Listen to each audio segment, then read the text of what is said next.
નમસ્કાર મિત્રો, એજ્યુકેશન પર આપનું સ્વાગત છે। બિગ બ્રેકિંગ ન્યૂઝ મિત્રો તમારા સુધી પહોંચી જ ગયા હશે કે વિદ્યા સહાયક ભરતીના જે ઉમેદવારો હતા એ ઘણા દિવસોથી કંટાળી ગયા હતા અને 4-5 વખત તો ગાંધીનગર આઈ થિંક રજૂઆતો પણ કરી છે કે વિદ્યા સહાયકની જે ભરતી છે એની પ્રક્રિયા હવે ચાલુ કરો, કેમ કે ઘણા દિવસથી આપણને ખબર છે વિદ્યા સહાયકની પ્રક્રિયા એકદમ બંધ જેવી પડી છે। અને હવે તમે જુઓ તો ઘણા બધા વોટ્સએપ ગ્રુપોની અંદર એ પણ ચર્ચાઓ થતી હતી કે કોર્ટ કેસના કારણે ભરતી અટકી પડી છે અને થોડા દિવસ પહેલા એવું પણ હતું કે પીટીસીનું સેકન્ડ યરનું રિઝલ્ટ આવ્યું ન હતું અને એના કારણે કદાચ વિદ્યા સહાયકની જે ભરતી પ્રક્રિયા છે એ સ્ટોપ રહી હોય, આવું આપણને હતું। પરંતુ હવે વિદ્યા સહાયક ભરતીને રિલેટેડ અપડેટ આવી ગઈ છે કે જે ઉમેદવારોને ચાલુ પીટીસી હોય અને ટેટ પરીક્ષા પાસ કરવી હોય એમને વિદ્યા સહાયક ભરતીમાં ફોર્મ તો ભરવા મળ્યું છે, પરંતુ હજી પીટીસીના જે બીજા વર્ષના જે ગુણ આવે એ દાખલ કરવાના બાકી છે, કેમ કે એનું પરિણામ જ બાકી હતું। તો એના માટેની અપડેટ આવી ગઈ છે અગત્યની। તાજેતરમાં જે રાજ્ય પરીક્ષા બોર્ડ દ્વારા ડીએલએડ એટલે પીટીસીના જે બીજા વર્ષનું પરિણામ છે એ પ્રસિદ્ધ કરવામાં આવ્યું છે અને છેલ્લા વર્ષમાં જે અભ્યાસ કરતા હોય અને ટેટ પરીક્ષા પાસ કરેલી હોય તો એવા સદર ભરતીમાં ઉમેદવારી નોંધાવેલ હોય આવા ઉમેદવારો જ તારીખ 13/7/2026 થી લઈ 16/7/2026 એટલે 4 દિવસ આપ્યા છે, પોતાના લોગિનની અંદર જઈ અને જે પીટીસીના ગુણ છે એ ડીએલએડના ગુણ છે એ દાખલ કરી શકશે, એની માહિતી ભરી શકશે, તેમજ માર્કશીટ ઓનલાઈન અપલોડ કરી શકશે। એટલે માર્કશીટ પણ અપલોડ કરવાની છે। ડીએલએડના પરિણામની ઓનલાઈન કોપી એટલે માર્કશીટની જે ઓનલાઈન કોપી હોય એ સ્વપ્રમાણિત કરી અપલોડ કરવાની રહેશે। જિલ્લા પસંદગી વખતે ડીએલએડની અસલ માર્કશીટ રજૂ કરવાની રહેશે। એટલે આવી રીતે છે। હવે આ સુધારો તમે કરતી વખતે એટલે કે આ રીતની માહિતી એડ કરતી વખતે ફક્ત ને ફક્ત પીટીસીના ગુણ છે એ એડ કરવાના છે, માર્કશીટ અપલોડ કરવાની છે।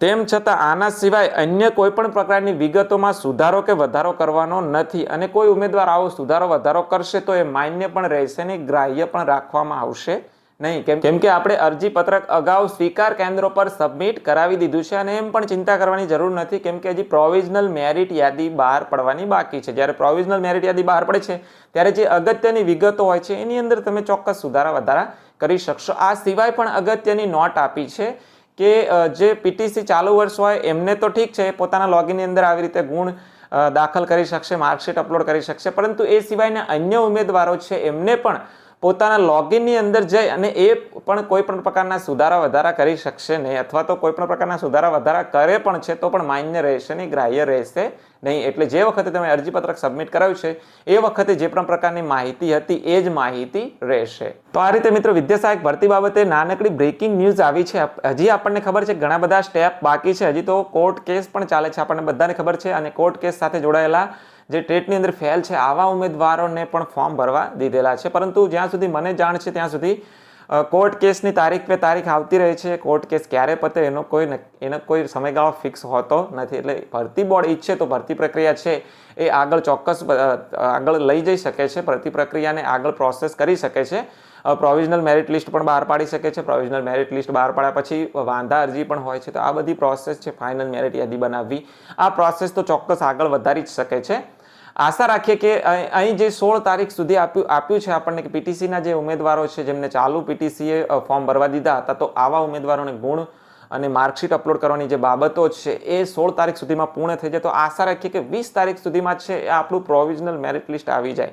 20 તારીખ નહીં તો એ પછીનું અઠવાડિયું આપણે આશા રાખીએ કે એ પછીના અઠવાડિયા સુધીમાં પ્રોવિઝનલ મેરિટ લિસ્ટ બહાર આવી જાય, તો 2-3 દિવસ સુધારા વાંધા અરજી માટેના જે આપે અને ત્યાર પછી 4-5 દિવસ પછી પાછું ફાઇનલ મેરિટ લિસ્ટ આવી જાય। ફાઇનલ મેરિટ લિસ્ટની સાથે સાથે રાઉન્ડ પણ સ્ટાર્ટ થતા હોય છે, આ બધી પ્રોસેસ આપણે અગાઉ જોઈ ચૂક્યા છીએ। તો આ રીતની વિદ્યા સહાયક ભરતીની પ્રોસેસ થાય છે। આશા રાખીએ કે કોર્ટના જે પણ ચુકાદા આવતા હોય એ પણ જલ્દી આવી જાય, વિદ્યા સહાયક ભરતીને કોઈ પણ પ્રકારે આ રીતના કોર્ટ કેસ નડે નહીં અને એવી રીતે ભરતી બોર્ડ છે એ પોતાની ભરતી પ્રક્રિયા છે ઝડપથી પૂર્ણ કરે। વિદ્યા સહાયક ભરતીના ઉમેદવારો છે બધા આપણને ખબર છે કેટલા દિવસથી રાહ જોઈ રહ્યા છે અને કેટલા મહિના પછી આજે આ નાનકડી અપડેટ મળી છે। તો આશા રાખીએ કે પોઝિટિવ થિંકિંગ રાખીએ અને એ પ્રમાણે ભરતી બોર્ડ પણ રજૂઆતો છે, કોઈ વિનંતીઓ છે તો એને ગ્રાહ્ય રાખી અને ભરતી બોર્ડ છે પોતાની ભરતી પ્રક્રિયા છે આગળ વધારે।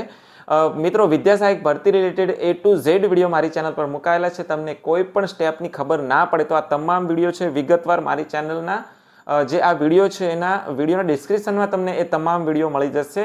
અલગથી વિદ્યા સહાયક ભરતીનું જે પ્લે લિસ્ટ છે એ પણ મેં બનાવેલું છે. ઇવન વેઇટિંગ રાઉન્ડ વિશે પણ મેં માહિતી આપેલી છે. તો સ્ટેપ બાય સ્ટેપ તમામ વિડીયોઝ છે, તો એ વિડીયો પણ તમે વિડીયોના ડિસ્ક્રિપ્શનમાં પ્લે લિસ્ટમાં જોઈ શકશો. આજના વિડીયોની અંદર બસ આટલું જોવાનું છે.